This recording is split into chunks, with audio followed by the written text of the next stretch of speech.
स्वागत है आपका अनऑफिशियल कार्यालय में। तो दोस्तों आज की इस वीडियो में हम देखेंगे कि हमारे पास सॉर्टिंग के क्या क्या ऑप्शंस है पावर क्वेरी में। तो उम्मीद है कि आपको इस वीडियो से कुछ नया सीखने को मिलेगा। अगर आप मेरे चैनल अनऑफिशियल कार्यालय पर नए हैं तो मेरे चैनल को सब्सक्राइब कर दें आगे बढ़ने से पहले। तो चलिए दोस्तों शुरू करते हैं। तो सबसे पहले तो मैं इस टेबल को पावर क्वेरी में ओपन कर लूंगा। तो पावर क्वेरी में इस टेबल को ओपन करने के लिए हम डेटा पर आ जाएंगे और यहाँ पर फ्रॉम टेबल रेंज के ऊपर क्लिक कर देंगे। इसके बाद हमारा जो डेटा है वो पावर क्वेरी एडिटर में ओपन हो जाएगा कुछ इस तरह से। तो दोस्तों मान लीजिए कि अब इस टेबल में मुझे अपना जो प्रोडक्ट आईडी है इसे सॉर्ट करना है इस तरह से कि मेरे जो सिमिलर प्रोडक्ट आईडीज है वो एक साथ में ग्रुप हो जाए। तो यहाँ पर हमारे पास ऑप्शंस होते हैं। यहाँ पर मैं ड्रॉप डाउन पर आ जाऊंगा फिल्टरिंग के। तो हमारे पास दो ऑप्शन होते हैं, सॉर्ट असेंडिंग और सॉर्ट डिसेंडिंग के। तो क्योंकि दोस्तों हमारे जो प्रोडक्ट आईडीज है ये लिंक्ड है हमारे प्रोडक्ट नेम से, तो KL001 जो है, जितने भी हमारे पास KL001 होंगे वो सभी प्रिंटर से लिंक्ड होंगे। तो जब हम इस कॉलम को ग्रुप करेंगे तो हमारे आइटम का कॉलम जो है वो भी ग्रुप हो जाएगा। तो हम जो फिल्टर है वो दोनों में से किसी भी कॉलम पर अप्लाई कर सकते हैं। तो मान लीजिए कि मैं प्रोडक्ट आईडी पर ही इसे अप्लाई करता हूँ, तो मैं इसे सॉर्ट असेंडिंग कर लूंगा।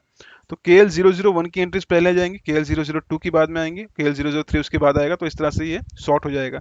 तो आप देख सकते हैं जितने भी प्रिंटर्स की सेल्स की वैल्यूज हैं या फिर KL001 की वैल्यू है वो अब ग्रुप हो चुकी है एक साथ में। तो आप नीचे स्क्रॉल करके देख सकते हैं। तो KL001 पहले आ गया है, उसके बाद KL002 नीचे, फिर इस तरह से ये उस ऑर्डर में मूव करेगा। अब दोस्तों ये जो हमने अप्लाई किया सॉर्टिंग, ये तो हमने सिंगल कॉलम पे अप्लाई किया है। मान लीजिए अगर आपको एक कॉलम से ज्यादा कॉलम पर फिल्टर को अप्लाई करना है तो आप उसे कैसे कर सकते हैं। तो मान लीजिए मैंने अपने प्रोडक्ट आईडी को या फिर आइटम को मैंने यहाँ पर फिल्टर कर लिया है। अब मुझे देखना है कि मेरी जो क्वांटिटीज हैं वो क्वांटिटीज जो है मैक्सिमम क्वांटिटीज मुझे पहले नजर आए। मैंने मैक्सिमम कितनी क्वांटिटी सेल की है प्रिंटर के लिए वो सबसे पहले आए। फिर बेसिकली वो डिसेंडिंग ऑर्डर में मुझे प्रेजेंट हो जाए, मैं ये चाहता हूँ देखना। तो इसके बाद हम यहाँ पर क्वांटिटी में आ जाएंगे और इसे सॉर्ट डिसेंडिंग कर लेंगे।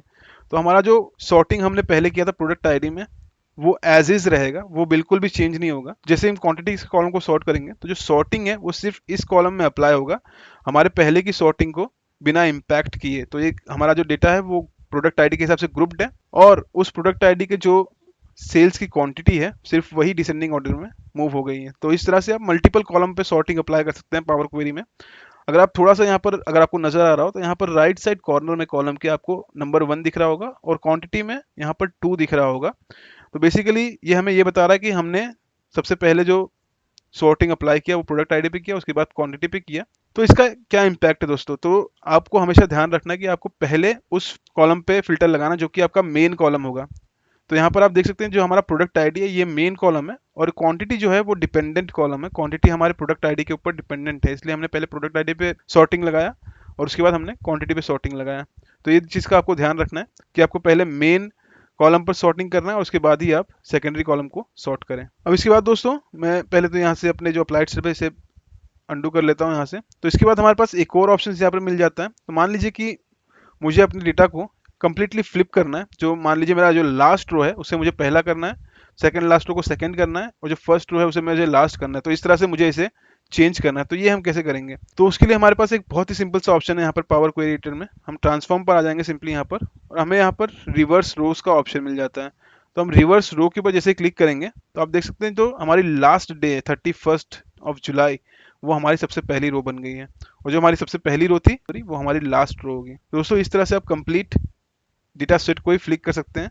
जो लास्ट के रोज हैं उसे आप ऊपर ला सकते हैं और जो पहले रोज है उसे लास्ट में कर सकते हैं। तो दोस्तों ये थे ओवरऑल कुछ सॉर्टिंग के ऑप्शंस जो हमें पावर क्वेरी एडिटर में मिल जाते हैं। तो उम्मीद है कि आपको इस वीडियो से कुछ नया सीखने को मिला होगा। अगर आपको ये वीडियो अच्छी लगी तो इस वीडियो को लाइक करें, मेरे चैनल अनऑफिशियल कार्यालय को ऐसी वीडियोस को सब्सक्राइब करें।